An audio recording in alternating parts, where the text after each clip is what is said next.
BD news. नमस्कार, मैं हूं आपके साथ वैशाली वर्मा और आप देख रहे हैं बीडी न्यूज। आइए रुक करते हैं आज की खबरों की ओर। लगातार कांग्रेस से बीजेपी में नेताओं का आने का सिलसिला चालू है। आगे देखिए कितने नेता और बीजेपी में शामिल होते हैं।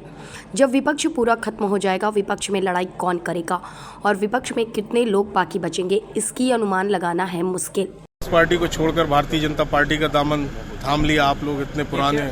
हम लोग सृजनात्मक राजनीति करना चाहते हैं। जिंदगी का मकसद जो है वो बदलाव लाना होगा, जी, सकारात्मक परिवर्तन लाना होगा। जी, कांग्रेस पार्टी की निर्णय लेने की प्रक्रिया से हम लोगों की असहमति है। जी, बहुत सारे विषयों पर पार्टी का जो नेशनल स्टैंड है, जी, उनसे हम लोग सहमत नहीं है। तो हमारे साथ जो जुड़े हुए लोग हैं, जी, हम लोगों को बड़ी दिक्कत होती है कि जब पब्लिक हमसे कुछ पूछती थी हम जवाब नहीं दे पाते। जी। तो अंतर्मन की आवाज़ सुनी और भीतर जो एक क्या कहूँगा मैं द्वंद्व था, उनको दूर किया और आज भाजपा ज्वाइन करी। हम सब भविष्य की ओर देख रहे हैं, हमारे यशस्वी प्रधानमंत्री की ओर देख रहे हैं, हमारे यशस्वी मुख्यमंत्री मोहन यादव जी की ओर और प्रदेश अध्यक्ष वी डी शर्मा जी की ओर। जी।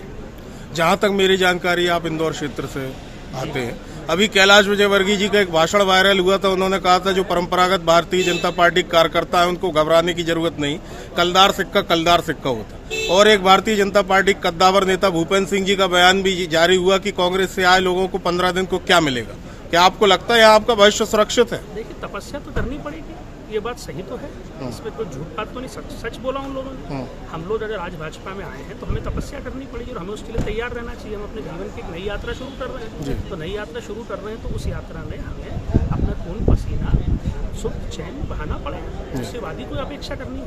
और अगर आप राष्ट्र के लिए कर रहे हो, समाज के लिए कर रहे हो, तो फिर इतनी जल्दी कोई अपेक्षा आपको रखना ही नहीं चाहिए। दोनों ने सही कहा।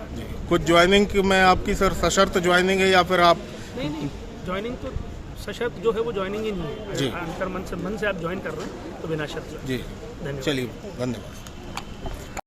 और लगातार कांग्रेस छोड़कर बीजेपी का दामन लोग थाम रहे हैं। आज तो विधायक जी जो अमरवाड़ा के, उन्होंने भी भारतीय जनता पार्टी का दामन थाम लिया। और आपके मिशन 29 में छिंदवाड़ा सीट का बड़ा योगदान। क्या कहना चाहेंगे आप आज की ज्वाइनिंग पर? आज की ज्वाइनिंग के बाद छिंदवाड़ा सीट भारतीय जनता पार्टी जीत रही है, ये स्पष्ट हो गया है।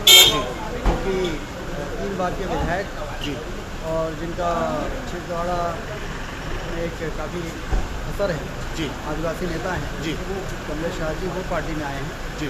और कई इस प्रकार के कार्यकर्ता पार्टी में आए हैं जी। तो जो भारतीय जनता पार्टी का लक्ष्य है, 29 सीटें जीतना मध्य प्रदेश में जी, तो लक्ष्य पूरा होगा।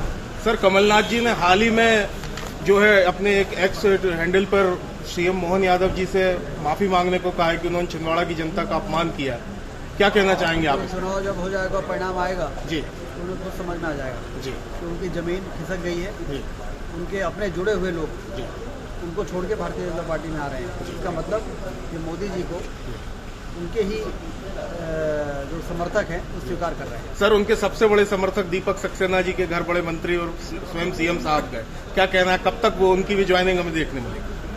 आप खुद ही बता रहे हैं कि वो लोग खुद ही जुड़ने के लिए आगे आ रहे हैं और कमलनाथ वहाँ कमज़ोर हो रहा है लगातार।